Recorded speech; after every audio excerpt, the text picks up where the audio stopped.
कृषि बिल को लेकर संसद में सड़क तक संग्राम जारी है। संसद में बिल रोकने में नाकाम विपक्ष अब राष्ट्रपति के सहारे राष्ट्रपति रामनाथ कोविंद से मिलेंगी विपक्षी पार्टियां। कृषि बिल पर साइन न कर वापस राज्यसभा भेजने की करेंगी मांग। संसद के दोनों सदनों के पास हो चुके हैं कृषि संबंधित बिल।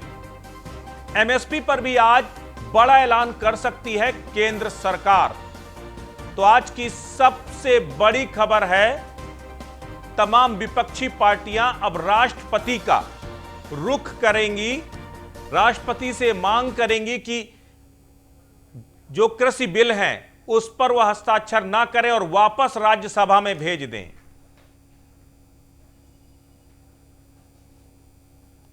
तो अब राष्ट्रपति के सहारे हैं इस वक्त, जो विपक्ष पूरा राष्ट्रपति के सहारे है।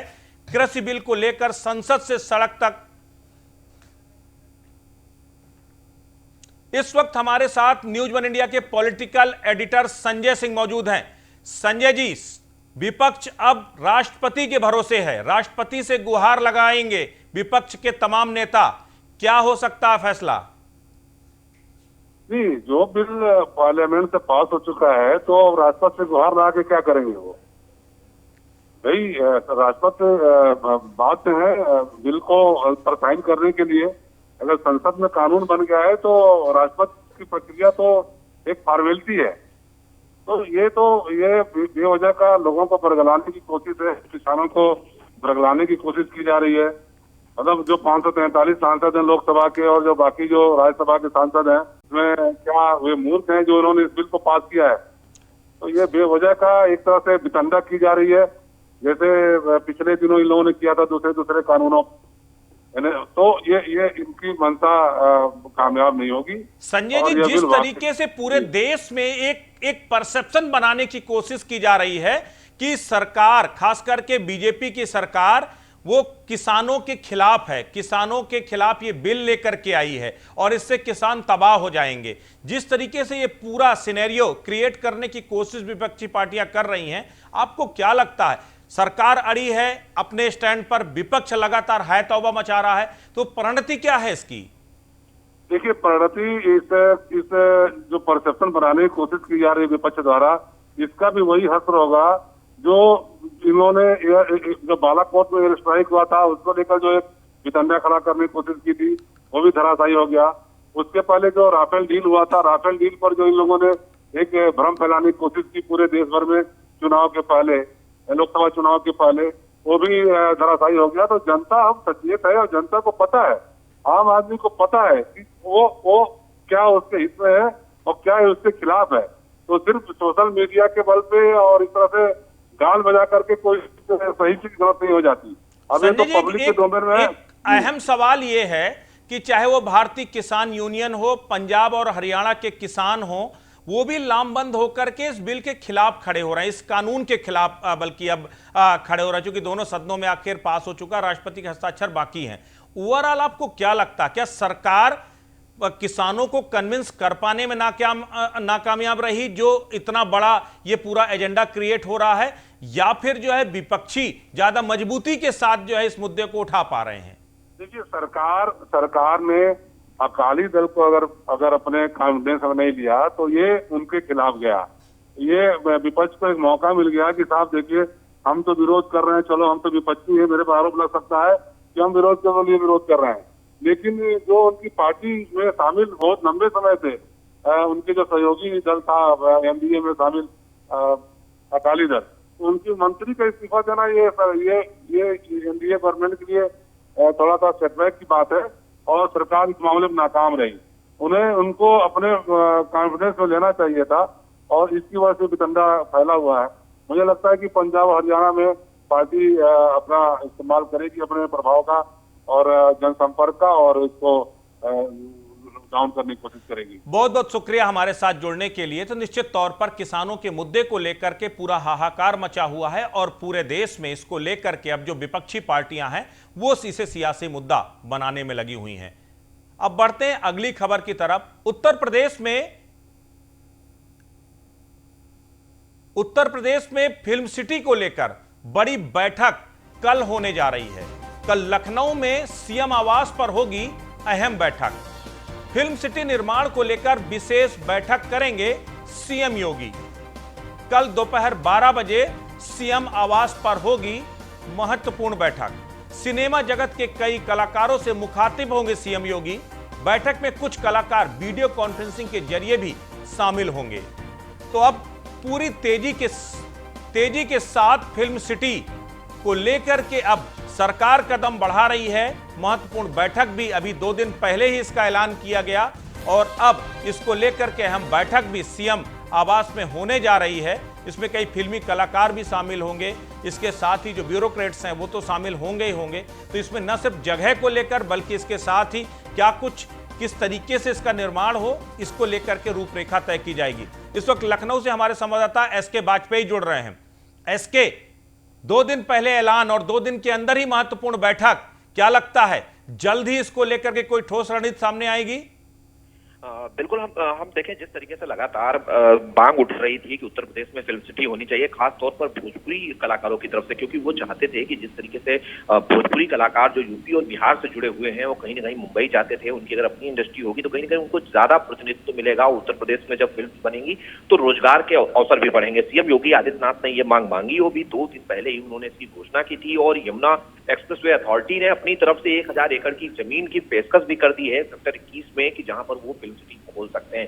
तो अब हम माने कि लगभग ये फाइनल है कि फिल्म सिटी सेक्टर 21 में ही नोएडा प्राधिकरण की जमीन में होगी, जिसको लेकर कल सीएम योगी आदित्यनाथ एक बड़ी बैठक करने वाले हैं। ये बैठक दोपहर 12 बजे मुख्यमंत्री आवास पर होगी और इस बैठक में महत्वपूर्ण ये होगा कि जो उत्तर प्रदेश सरकार के विभिन्न अफसर हैं, जो लगातार चाहे वो पर्यटन विभाग के अफसर हों या फिल्म इंडस्ट्री से जुड़े हुए जो काम देख रहे हैं वो अफसर हों, और उसके अलावा जो उत्तर प्रदेश में निवेश को लाने के लिए लगातार काम कर रहे हैं ऐसे अफसर भी इस बैठक में मौजूद रहेंगे। साथ ही साथ कई एक्टर, डायरेक्टर, प्रोड्यूसर और फिल्म जगत से जुड़े हुए लोग वर्चुअली तौर पर इसमें जुड़ेंगे और जो लखनऊ में होंगे वो सीधे तौर पर मुख्यमंत्री आवास। इसके सबसे बड़ी बात यह है कि जिस तरीके से सेक्टर 21 में ये जमीन देने की बात यमुना एक्सप्रेसवे ने करी है, लेकिन इसके साथ ही अभी कुछ लोग ये भी कह रहे हैं कि यमुना एक्सप्रेसवे में के पास काफी जमीन इस वक्त अगर देखा जाए तो सरकार के पास मौजूद है या अथॉरिटीज के पास मौजूद है। वहां पर अगर वो होता है तो उसके लिए ट्रांसपोर्टेशन भी आसान होगा। तो कुछ दूसरे ऑप्शंस की तरफ भी सरकार देख सकती है या कल की बैठक पे उस पर भी चर्चा हो सकती है। और क्या कुछ प्रारूप हो सकता है फिल्म सिटी का, इस पर भी चर्चा होगी। बिल्कुल निश्चित है, उत्तर प्रदेश सरकार कोशिश कर रही है। सीएम योगी आदित्यनाथ का ड्रीम प्रोजेक्ट है कि फिल्म सिटी उत्तर प्रदेश में हो और जो उत्तर प्रदेश और बिहार से जुड़े हुए कलाकार हैं जिनकी मांग थी उनकी मांग पर इस फिल्म सिटी को बनाया जाए और जहां उत्तर प्रदेश और बिहार के लोगों को बड़े पैमाने पर रोजगार मिलेगा, वहीं उत्तर प्रदेश का भी कहीं ना कहीं बड़ा नाम होगा फिल्म सिटी आने के बाद में। तो जहां तक यमुना एक्सप्रेसवे ने जो जमीन सुझाई है उसका बात है तो उस पर विचार जरूर चल रहा है, लेकिन अभी फाइनल नहीं हुआ है, क्योंकि जो भी अन्य प्राधिकरण है, सीएम योगी आदित्यनाथ ने जब मेरठ मंडल की समीक्षा की थी उस दौरान अधिकारियों को निर्देशित किया था कि मेरठ मंडल के जिलों में ऐसी जमीन तलाशी जाए और उसका जो भी रोड मैप है वो मुख्यालय को उपलब्ध कराया जाए, जिस क्रम में यमुना एक्सप्रेसवे अथॉरिटी ने जरूर ये जमीन उपलब्ध कराई है। हालांकि अभी ये फाइनल नहीं तो बिल्कुल कल सभी की निगाहें इस पर टिकी होंगी कि आखिर फिल्म सिटी को लेकर के क्या कुछ बड़ा फैसला सामने आता है। बहुत बहुत धन्यवाद एसके हमारे साथ जुड़ने के लिए। मुख्यमंत्री योगी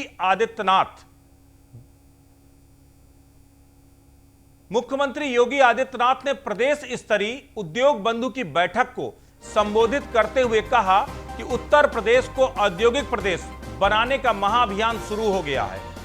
वर्तमान राज्य सरकार प्रदेश में निवेश का उत्तम वातावरण सृजित करने के लिए शुरू से ही प्रयासरत रही है और बहुत कुछ बदला है और बदलाव की प्रक्रिया जारी है। तो मुख्यमंत्री ने कई अहम बातें कही हैं। उन्होंने साफ तौर पर कहा है कि यूपी में निवेश बढ़ाने पर जोर दिया जा रहा है। जेवर में एशिया का सबसे बड़ा एयरपोर्ट बन रहा है। कुशीनगर में इंटरनेशनल एयरपोर्ट जल्द शुरू होगा। यूपी में टीम वर्क के साथ हो रहा है काम। तो निवेश बढ़ाने पर जोर दिया जा रहा है, यह कहना है मुख्यमंत्री योगी आदित्यनाथ का। उन्होंने कहा कि यूपी को औद्योगिक प्रदेश बनाने का महाअभियान शुरू हो चुका है। यूपी में कानून व्यवस्था मजबूत हो रही है। 20,000 एकड़ का लैंड बैंक तैयार है और जल्द ही घोषित होगी नई इंडस्ट्रियल पॉलिसी। नोएडा क्षेत्र को विकसित करने की जो कवायद है वो चल रही है। तो उद्योग बंधुओं के साथ बैठक में कई अहम बातें कही हैं मुख्यमंत्री ने। 3 साल में ईज ऑफ डूइंग में सुधार हुआ है। मुझे आप सबको बताते हुए प्रसन्नता है कि राज्य में जो मैन्युफैक्चरिंग केंद्रों की सुविधा के लिए विश्व स्तरीय बुनियादी ढांचे और त्वरित कनेक्टिविटी के विकास को भी हम लोगों ने सुनिश्चित किया है। लखनऊ से आजमगढ़ गाजीपुर होते हुए वाराणसी तक पूर्वांचल एक्सप्रेसवे जो 340 किलोमीटर लंबा वर्तमान में निर्माणाधीन है। चित्रकूट से आगरा लखनऊ एक्सप्रेसवे तक और दिल्ली तक की कनेक्टिविटी के लिए बुंदेलखंड एक्सप्रेसवे के निर्माण की प्रक्रिया को हमने तेजी के साथ आगे बढ़ाया है। इसके अतिरिक्त पूर्वांचल एक्सप्रेसवे आजमगढ़ से गोरखपुर की कनेक्टिविटी के लिए गोरखपुर लिंक एक्सप्रेसवे के निर्माण का कार्य भी युद्ध स्तर पर चल रहा है और एनसीआर रीजन को प्रयागराज और वाराणसी तथा चित्रकूट के साथ जोड़ने के लिए गंगा एक्सप्रेसवे 600 किलोमीटर से अधिक लंबा एक गंगा एक्सप्रेसवे के कार्य की प्रक्रिया को भी हम लोगों ने तेजी के साथ आगे बढ़ाया है। प्रदेश में जेवर में बनने वाला एशिया का सबसे बड़ा एयरपोर्ट जेवर एयरपोर्ट गौतम बुद्ध नगर उत्तर प्रदेश में ये इसकी प्रक्रिया तेजी के साथ आगे बढ़ रही है।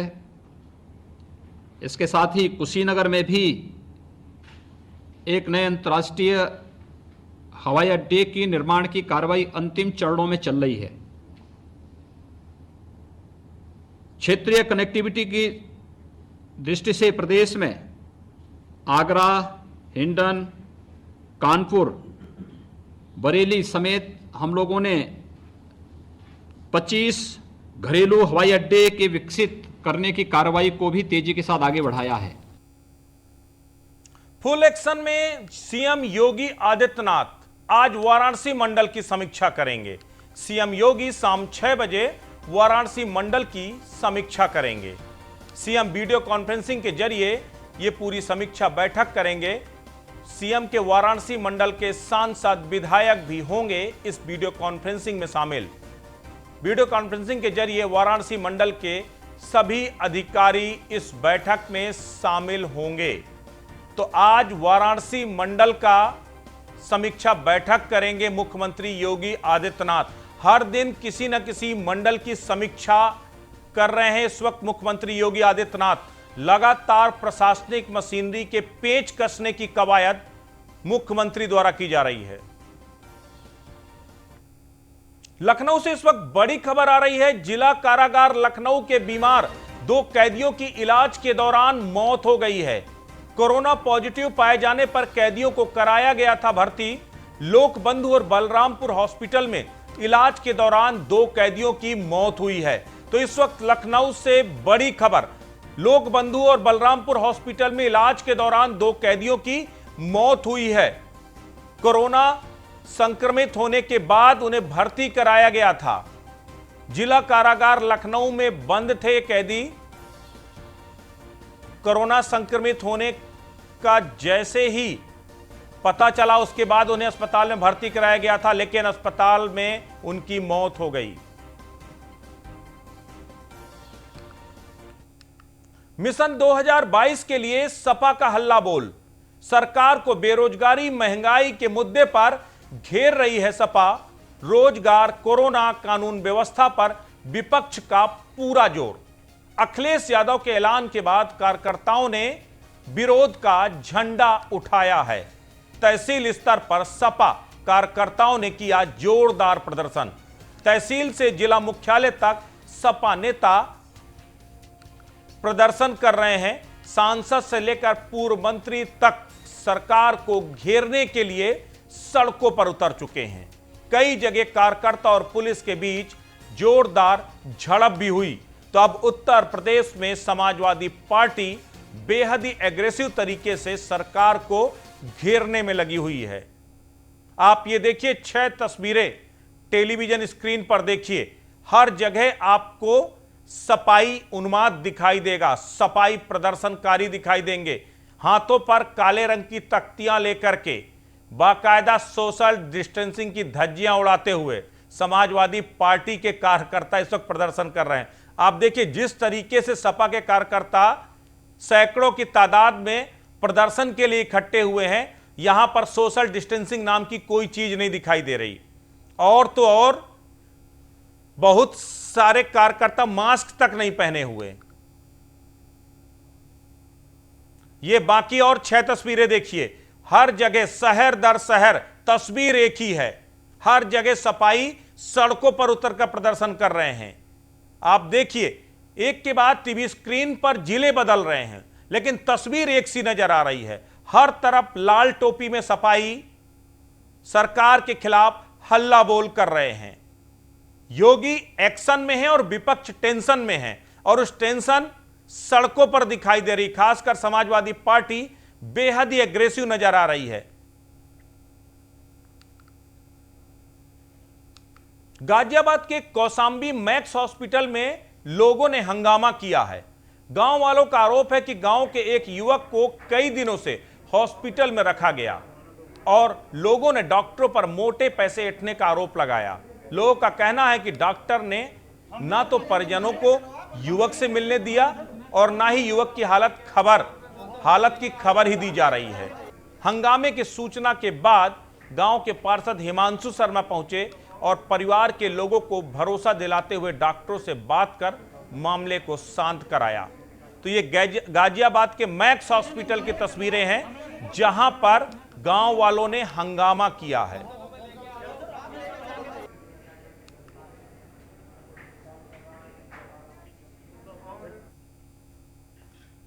बदायूं में कोविड अस्पताल में तैनात डॉक्टर का एक वीडियो वायरल हुआ है। वायरल वीडियो में डॉक्टर ने पीपीई किट पहनने से इंकार किया। डॉक्टर महेश प्रताप सिंह ने चीन की पीपीई किट देने का आरोप लगाया और कर्मचारियों को चीन की पीपीई किट उपलब्ध कराई जा रही है, यह कहना है डॉक्टर महेश का। वायरल वीडियो से स्वास्थ्य विभाग और प्रशासन में मचा है हड़कंप। डॉक्टर का आरोप है कि वो चीनी पीपीई किट नहीं पहनेंगे। सुनते हैं क्या कह रहे हैं डॉक्टर। मैं doctor Mahesh Pratap Singh, medical officer incharge MPSC Kachla and currently working eight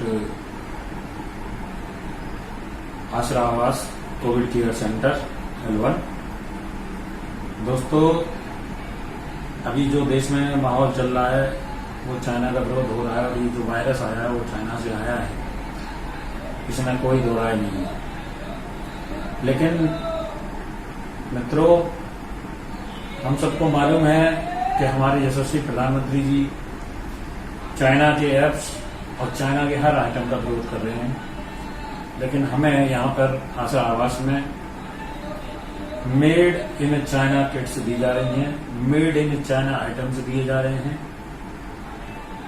कभी आपने सुना होगा दोस्तों, बचपन में मैंने भी पढ़ा था कि 1857 की क्रांति में गाय और सुगर की चर्बी लगे हुए कारतूस जो है सैनिकों को दिए गए। उस टाइम पे जो इंडियन ऑफिसर्स थे उनको दिए गए।